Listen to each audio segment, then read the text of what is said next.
The air in the celestial hall was thick, with the suffocating weight of divine judgment. Before the shimmering obsidian throne, 5 figures knelt, their heads bowed low, their shoulders shaking with rhythmic, agonizing sobs. They were once powerful, once revered, but now they were hollowed out by a singular, consuming regret that spanned lifetimes. You have all committed an unforgivable transgression. The voice of the divine boomed, vibrating through the very foundation of existence, causing the stars themselves to flicker. You tortured her. You broke her spirit and silenced her voice, all while blind to the truth you were too arrogant to seek. We know we deserve nothing but oblivion, one of them choked out, his voice cracking like dry parchment. We were blinded by jealousy, by greed, and by the fear of her light. We are truly, deeply sorry. Please, we beg of you, forgive us. The divine looked down, a storm of judgment swirling in those eyes that held the beginning and the end of all things. No. Forgiveness is not a gift to be bartered for after the damage is done. You will suffer for your deeds. You are condemned to drift through the cycle of rebirth, shackled to this curse. You will live in agony, bound by the memory of your sins until she, the one you destroyed, burns with the weight of her own past, and finally chooses to forgive you. Until then, you are but ghosts in the living world, forever watching the joy you cannot touch. You jolted awake, a strangled scream dying in your throat, your chest heaved, sweat drenching, your pajamas as the echoes of the dream, the cold, unforgiving stone floor, the metallic smell of blood, and the terrifying sound of iron chains faded slowly into the pale morning light. In, honey, breathe, you're safe, a voice cut through the haze. Gia, your best friend and roommate, was already at your bedside, her hand firm and grounding on your shoulder. She had seen this too many times. I'm fine, you gasped, clutching your chest as your heart slowly resumed a normal rhythm. Same dream again? Gia asked softly, her expression etched with a mixture of worry and helplessness. You nodded, unable to speak. The images were always the same, a faceless woman screaming, a man crying out in pure, unadulterated agony, and a profound, bone-deep sense of betrayal that felt like it belonged to someone else, someone who had lived 1,000 years ago. Let it go, Win, Gia urged, pulling back the curtains to let the morning sun pour in. Focus on today. It's our first day of college. You don't want to be late. You forced a smile, though the unease lingered like a shadow in the corner of your room. After a quick shower and a hurried breakfast, you made your way to the university campus. The air felt charged, humming with an energy you couldn't quite identify, a static that made the hair on your arms stand up. And do you know what's special about today? Gia teased as you walked toward the main hall. What? Your crush, John Jungkook, the biggest K-pop idol in the world? He's enrolled here. He's in our department. Your heart did a somersault, even with the lingering sadness of your dream. The mere mention of his name brought a flush to your cheeks. You're serious? I thought that was just a tabloid rumor. Nope. He's here, living, breathing, and probably making every girl in the vicinity lose their minds, Gia said, rolling her eyes affectionately. Let's move or we'll be late. You entered the lecture hall, the room buzzing with chatter. There he was, John Jungkook. He looked ethereal, his dark hair falling over his eyes as he scribbled notes. And stop staring, Gia hissed into your ear, pulling you toward the back of the room. You're looking at him like you're ready to faint. As you sat down, a strange sensation washed over you. The prickling feeling that 1,000 eyes were glued to your back. Every time you turned around, the sensation vanished, leaving only a chilling breeze in its wake. It was as if the very walls were whispering your name, dragging up memories you didn't know you had. During the midday break, you decided to find a quiet place to study. You wandered toward the old conservatory, a glass-walled garden rarely visited by students. As you sat by a central fountain, the water suddenly stilled, and the temperature plummeted until you could see your breath in the air. You felt a hand brush against your hair, gentle, like a feather. You spun around, heart pounding. Who's there? Silence. But on the dusty floor, you saw footprints appear, as if someone were walking toward you, though there was no one to be seen. You shivered, turning to run, but a voice, faint and melodic, drifted through the air. I found you again, but they are closer than before. You didn't wait to hear more. You sprinted toward the main building, nearly colliding with a professor, your breath coming in ragged gasps. You spent the rest of the day looking over your shoulder, convinced that the air itself was watching you. By the time your classes ended, your nerves were frayed. Gia had run off to the library, leaving you to navigate the long, empty corridor alone. You were lost in thought when you turned a corner too quickly. You collided with a solid wall of muscle, the impact sending your books flying. Strong, calloused hands shot out, gripping your waist to steady you.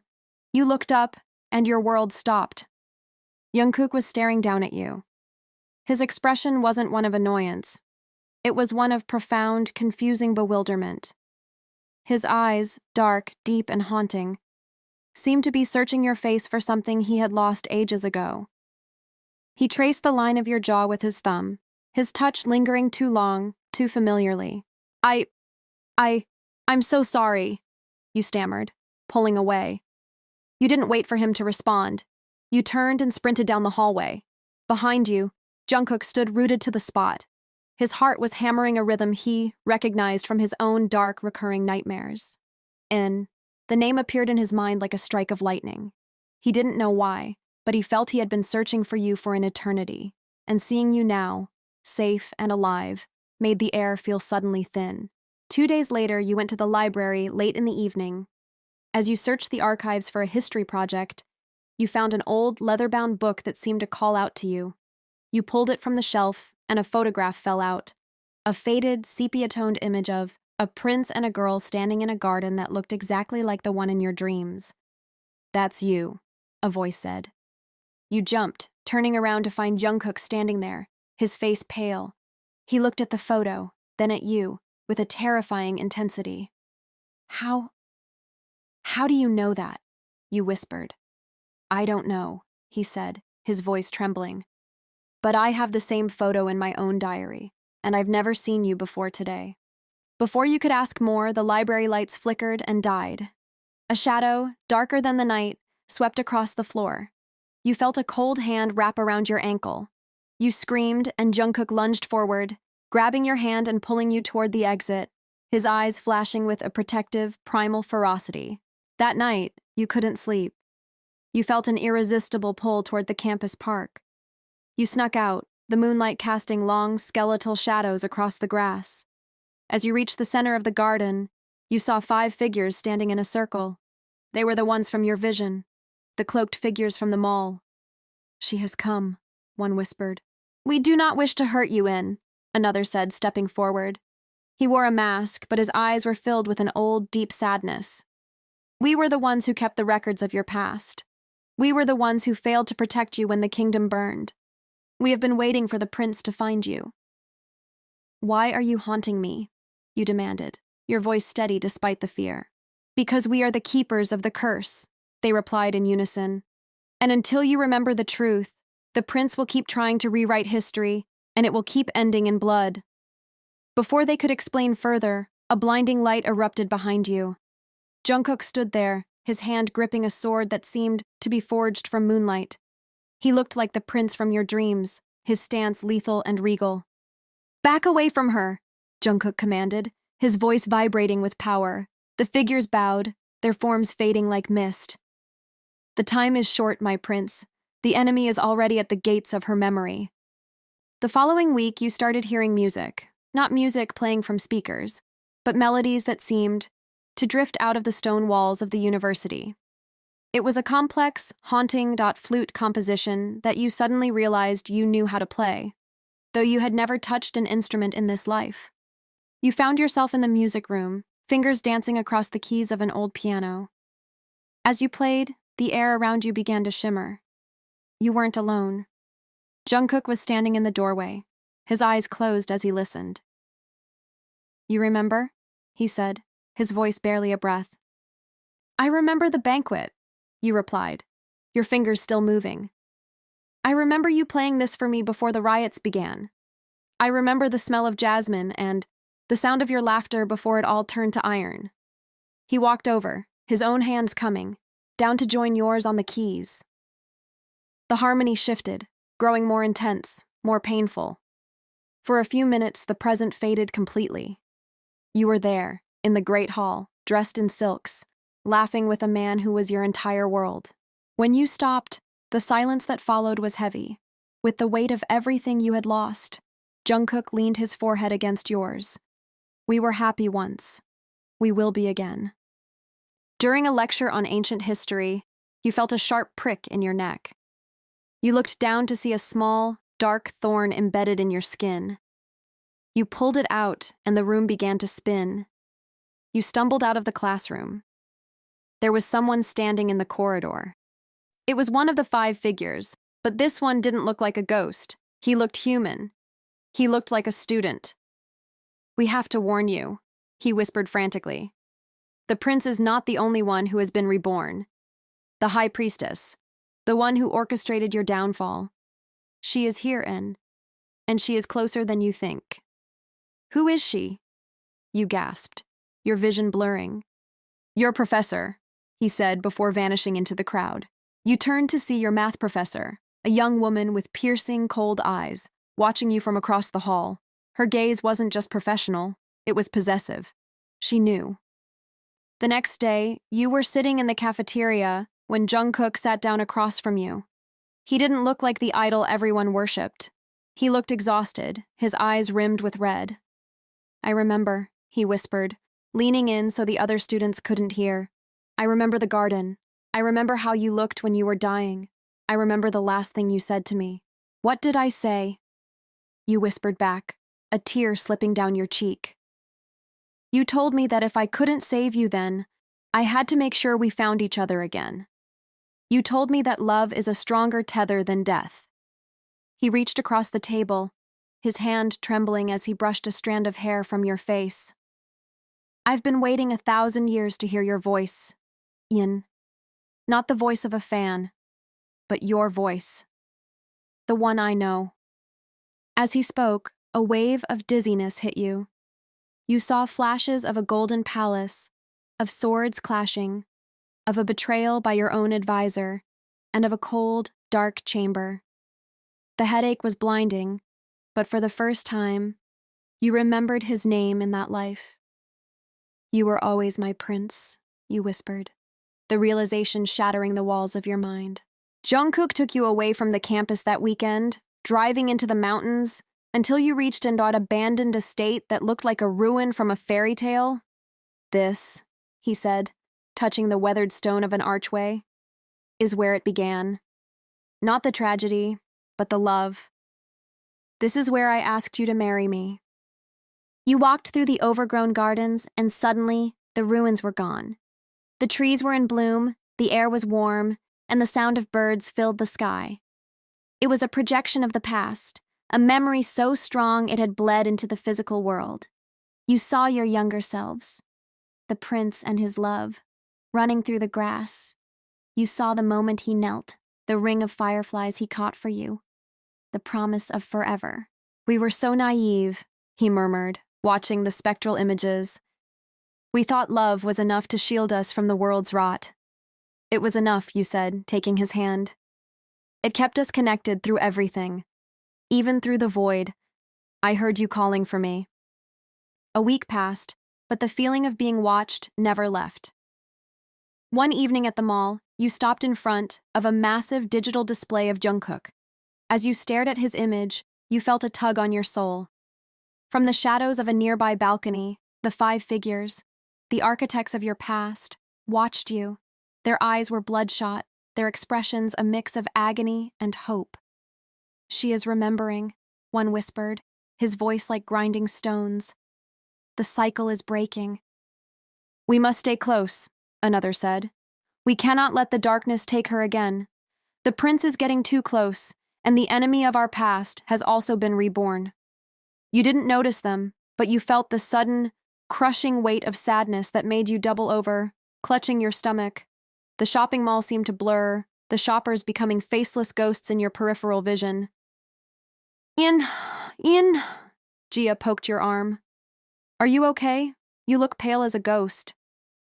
I just need to sit down, you whispered, trying to ignore the whispers that seemed to be crawling up your spine. That night, you were plagued by the most vivid dream yet.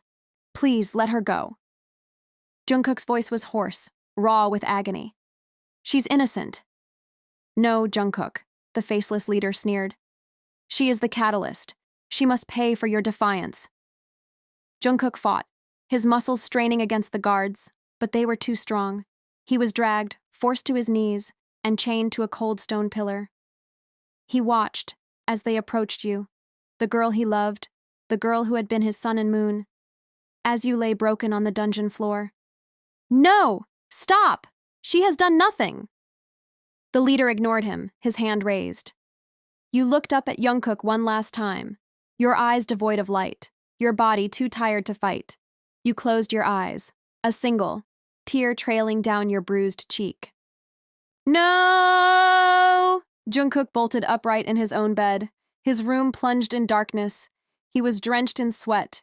He stared at his hands, which were shaking uncontrollably. Why? He sobbed into his hands. Why does it feel so real? Because it was never a dream, Jungkook. A voice, smooth and ancient, echoed from the corner of his bedroom. Jungkook turned on his lamp. Standing in the shadows was a man who looked exactly like him, yet wore the regal, sorrowful air of someone from another century. Jungkook stared in shock. Who? Who are you? The figure stepped forward, the light hitting his face. I am the ghost of your past. I am Prince Jungkook, the version of you that once ruled and once failed. You were a prince, and she was the love of your life. Those dreams are not fabrications, Jungkook. They are the memories of a life that ended in tragedy. Jungkook felt a tear fall from his own eye. If I failed her then, I cannot fail her now. The 5 shadows, the prince continued, his voice darkening. They are the ones who destroyed you both. They have returned, bound by the same curse. They are terrified of what happens. If she remembers the truth, for if she remembers, she might choose to hate them forever. But you must guide her. You must win her heart in this life, not as a prince, but as the man she needs today. But beware, Jungkook. The time for forgiveness is running out, and the shadows are hungry for her soul. Jungkook stood up, his gaze hardening. He looked at his reflection, the modern idol, the man the world adored, and then at the spectral prince. Tell me what I must do. The prince smiled, a sad, knowing expression. Find her, protect her, and whatever you do not let the shadows touch her. If they touch her, the cycle will reset, and you will lose her for another 1,000 years.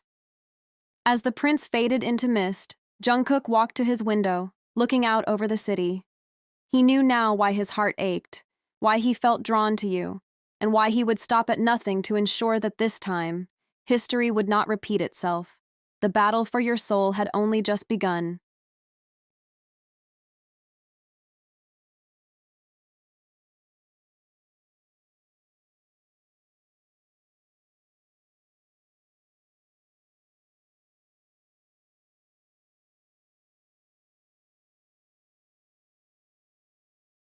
Yin, one of them said, his voice echoing in your mind rather than your ears.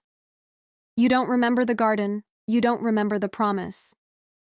Who are you? You asked, shivering, backing away. We are the architects of your sorrow.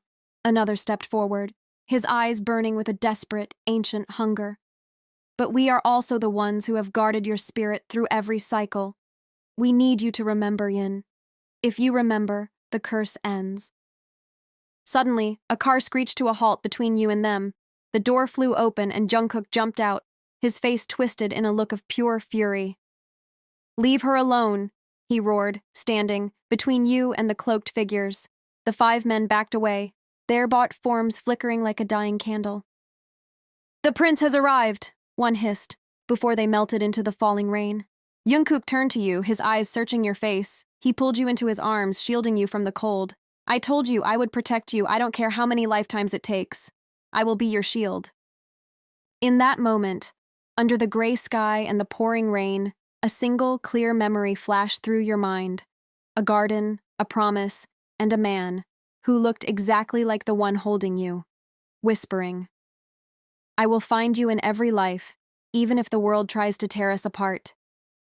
You looked up at him, your heart finally understanding the ache you had carried for so long. The shadows were still out there, hungry and waiting. But for the first time in an eternity, you weren't afraid. You were home,